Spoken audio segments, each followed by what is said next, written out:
Kebijakan fiskal merupakan tindakan yang diambil oleh pemerintah dalam bidang perpajakan dan anggaran belanja negara dengan tujuan untuk mempengaruhi pengeluaran agregat ekonomi.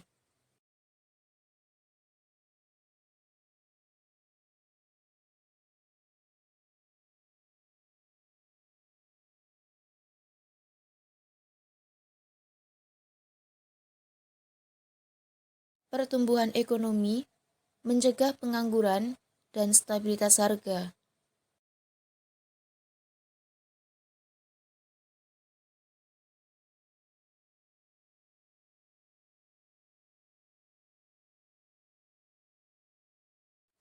Kebijakan fiskal ekspansif dirancang untuk merangsang ekonomi, paling sering digunakan selama masa resesi, saat-saat pengangguran tinggi atau periode siklus bisnis rendah lainnya. Kebijakan fiskal kontraksional digunakan untuk memperlambat pertumbuhan ekonomi, seperti ketika inflasi tumbuh terlalu cepat.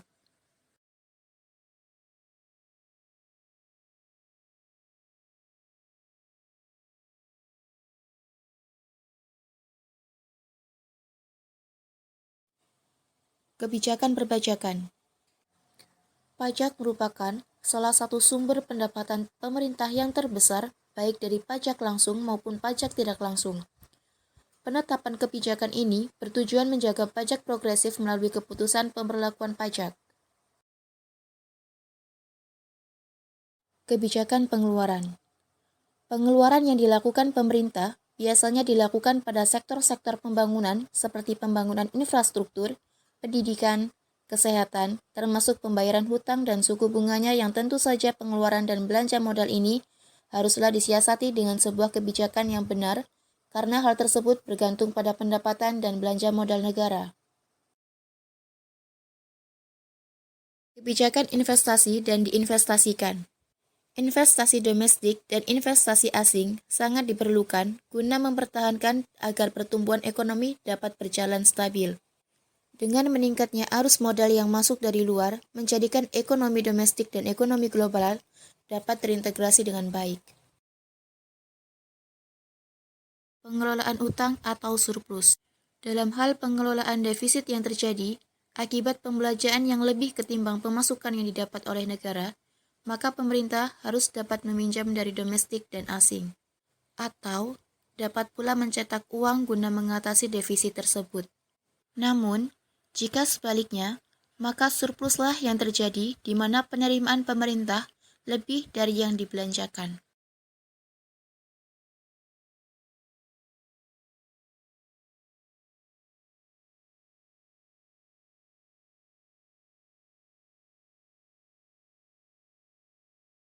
Fungsi otoritas. Ketika anggaran negara menjadi pedoman untuk mencari pendapatan dan belanja untuk tahun yang bersangkutan. Fungsi perencanaan. Merujuk ketika anggaran negara menjadi dasar bagi manajemen dalam merencanakan anggaran tahun yang bersangkutan. Fungsi pengawasan. Ketika anggaran negara menjadi pedoman untuk menilai apakah kegiatan penyelenggaraan pemerintahan negara sesuai dengan ketentuan yang telah ditetapkan. Fungsi alokasi. Ketika anggaran negara dialokasikan untuk tujuan mengurangi tingkat pengangguran dan pemborosan sumber daya, serta menambah efisiensi dan efektivitas perekonomian negara. Fungsi stabilisasi. Ketika anggaran pemerintah menjadi alat untuk memelihara dan mengupayakan keseimbangan fundamental perekonomian. Fungsi distribusi. Ketika kebijakan negara membuat kebijakan anggaran dengan adil dan rasa kepatutan.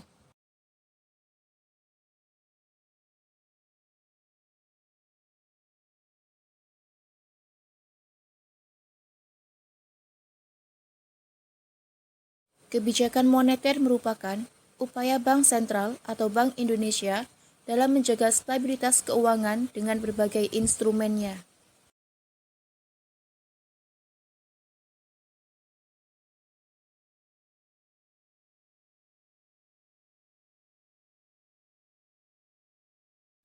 Untuk menjaga stabilitas ekonomi, stabilitas harga, dan untuk meningkatkan kesempatan kerja.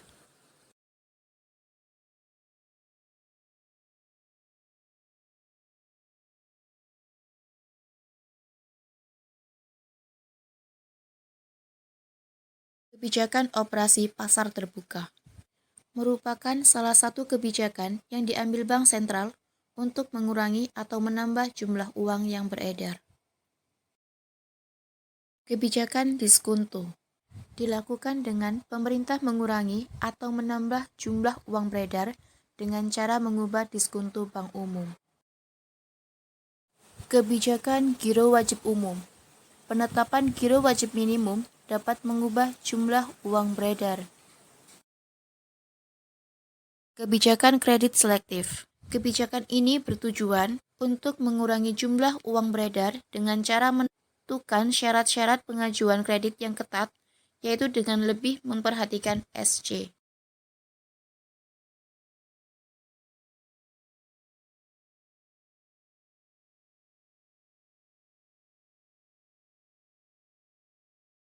Kebijakan ekspansif. Kebijakan ini bertujuan untuk meningkatkan pasokan uang dalam perekonomian dengan menurunkan suku bunga, membeli sekuritas pemerintah oleh bank-bank sentral, dan menurunkan persyaratan cadangan untuk bank. Tujuan dari kebijakan moneter kontraktif adalah untuk mengurangi jumlah uang beredar dalam perekonomian.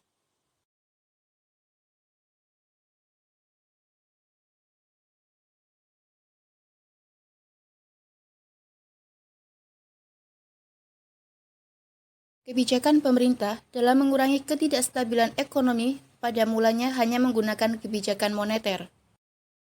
Namun, kebijakan moneter saja kadang tidak dapat mengatasi depresi, sebab tingkat suku bunga yang sudah begitu rendah ternyata tidak dapat mendorong timbulnya investasi karena orang lebih senang menyimpan uang tunai.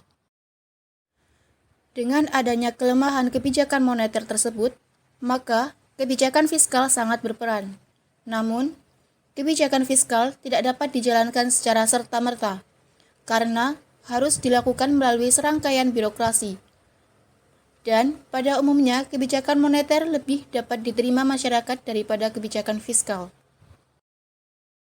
Untuk itu, kombinasi antara keduanya sangat diperlukan dalam menanggulangi inflasi atau deflasi, misalnya dengan politik harga, pengawasan harga, penjatahan, dan sebagainya.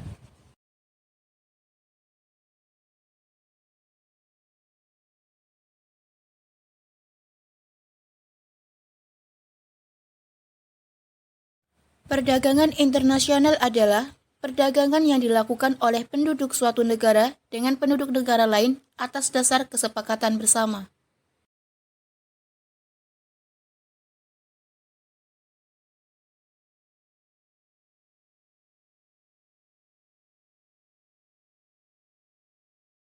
Memperoleh barang yang tidak dapat diproduksi di negara sendiri. Banyak faktor-faktor yang memengaruhi perbedaan hasil produksi di setiap negara. Faktor-faktor tersebut diantaranya kondisi geografis, iklim, tingkat penguasaan iptek, dan lain-lain. Dengan adanya perdagangan internasional, setiap negara mampu memenuhi kebutuhan yang tidak diproduksi sendiri. Memperoleh keuntungan dari spesialisasi. Sebab utama kegiatan perdagangan luar negeri adalah untuk memperoleh keuntungan yang diwujudkan oleh spesialisasi. Walaupun suatu negara dapat memproduksi suatu barang yang sama jenisnya dengan yang diproduksi oleh negara lain. Tapi, ada kalanya lebih baik apabila negara tersebut mengimpor barang tersebut dari luar negeri. Memperluas pasar dan menambah keuntungan. Terkadang, para pengusaha tidak menjalankan mesin-mesinnya dengan maksimal, karena mereka khawatir akan terjadi kelebihan produksi, yang mengakibatkan turunnya harga produk mereka. Dengan adanya perdagangan internasional, pengusaha dapat menjalankan mesin-mesinnya secara maksimal, dan menjual kelebihan produk tersebut ke luar negeri.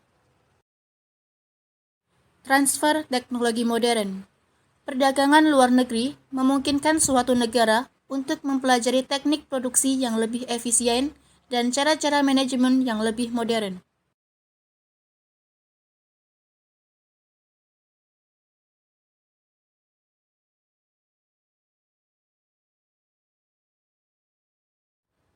faktor alam atau potensi alam untuk memenuhi kebutuhan barang dan jasa dalam negeri, adanya kesamaan selera terhadap suatu barang.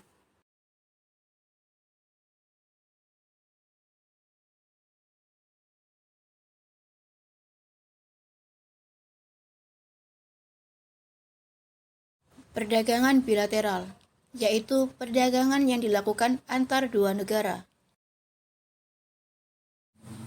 Perdagangan regional, perdagangan yang dilakukan oleh negara-negara yang berada pada lingkup kawasan tertentu, misalnya ASEAN, negara Uni Eropa.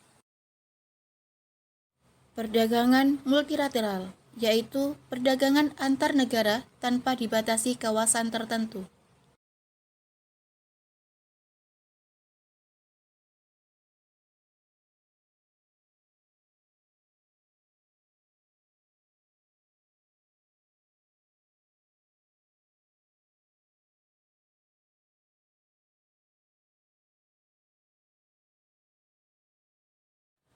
Wabah COVID-19 mempengaruhi seluruh dunia karena telah menyebar ke 199 negara.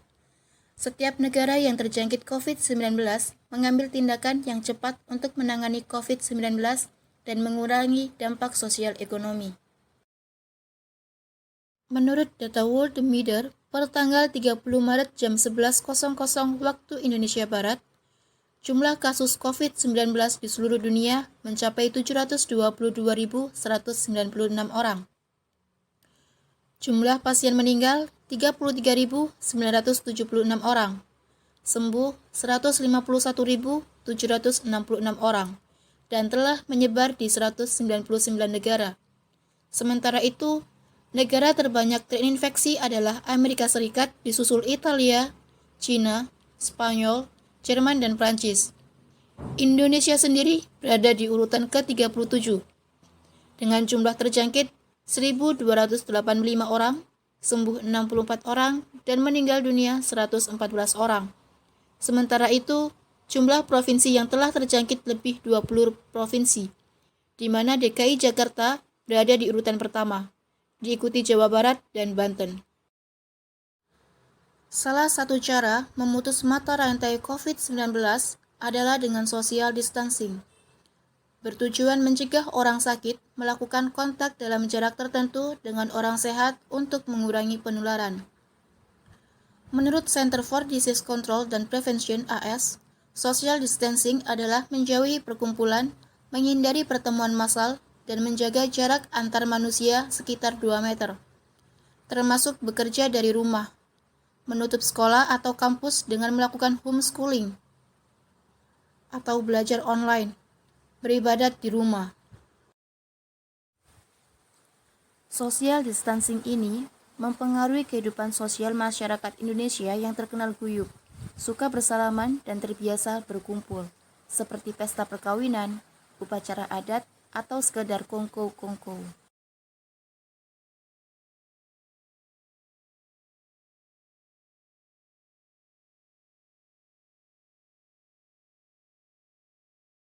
Dalam menghadapi COVID-19, pemerintah Indonesia melakukan pendekatan yang cepat dan prudent untuk mengurangi dampaknya pada perekonomian. Beberapa ahli mengkhawatirkan bahwa ekonomi yang ditimbulkan oleh COVID-19 bisa lebih besar dari dampak kesehatan, dan pertumbuhan ekonomi akan melambat. Jika terjadi perlambatan ekonomi, maka daya serap tenaga kerja akan berkurang, meningkatnya pengangguran dan kemiskinan. Sektor yang sangat terpukul dengan pandemi COVID-19 adalah pariwisata, dikarenakan adanya larangan traveling dan konsekuensi social distancing. Imbasnya merembet ke industri perhotelan, restoran, retail, transportasi, dan lain-lainnya. Sektor manufaktur juga terimbas karena terhambatnya supply chain bahan baku disebabkan kelangkaan bahan baku terutama dari Cina dan keterlambatan kedatangan bahan baku. Hal ini akan berdampak pada kenaikan harga produk dan memicu inflasi.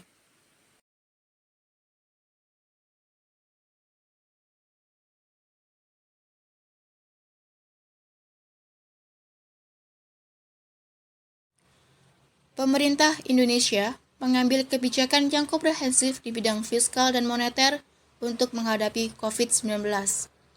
Di bidang fiskal, pemerintah melakukan kebijakan refocusing kegiatan dan realokasi anggaran. Untuk itu, Presiden Republik Indonesia, Joko Widodo, menerbitkan Inpres nomor 4 2020 yang menginstruksikan seluruh menteri, pimpinan, gubernur, bupati, wali kota mempercepat refocusing kegiatan, realokasi anggaran, dan pengadaan barang jasa penanganan COVID-19. Selanjutnya, Kementerian Keuangan akan merealokasi dana APBN sebesar Rp62,3 triliun. Dana tersebut diambil dari anggaran perjalanan dinas, belanja non-operasional, honor-honor, untuk penanganan atau pengendalian COVID-19, perlindungan sosial, dan insentif dunia usaha. APBD juga diharapkan direfocusing dan realokasi untuk 3 hal tersebut. Penguatan penanganan COVID-19 dilakukan dengan menyediakan fasilitas dan alat kesehatan, obat-obatan, insentif tim medis yang menangani COVID-19, dan kebutuhan lainnya. Social safety net diberikan untuk meningkatkan daya beli masyarakat melalui program Keluarga Harapan, Kartu Indonesia Pintar, Kartu Sembako, dan Beras Sejahtera. Kementerian, lembaga, dan Pemda diharapkan memperbanyak program padat karya, termasuk dana desa, sedangkan insentif dunia usaha dilakukan untuk membantu pelaku usaha, khususnya UMKM dan sektor informal.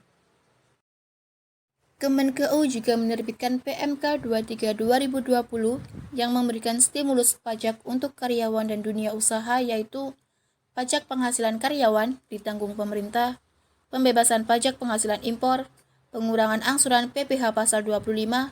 Di samping itu, pemberian insentif atau fasilitas pajak pertambahan nilai yang terdampak COVID-19. Presiden Republik Indonesia juga memberikan arahan agar kementerian atau lembaga memprioritaskan pembelian produk UMKM, mendorong BUMN memberdayakan UMKM, dan produk UMKM masuk e-katalog. Di bidang moneter, kebijakan moneter yang diambil harus selaras dengan kebijakan fiskal dalam meminimalisir dampak COVID-19 terhadap perekonomian nasional. Oleh sebab itu, otoritas moneter harus dapat menjaga nilai tukar rupiah, mengendalikan inflasi, dan memberikan stimulus moneter untuk dunia usaha. Diharapkan ada relaksasi pemberian kredit perbankan dan mengintensifkan penyaluran kredit usaha rakyat.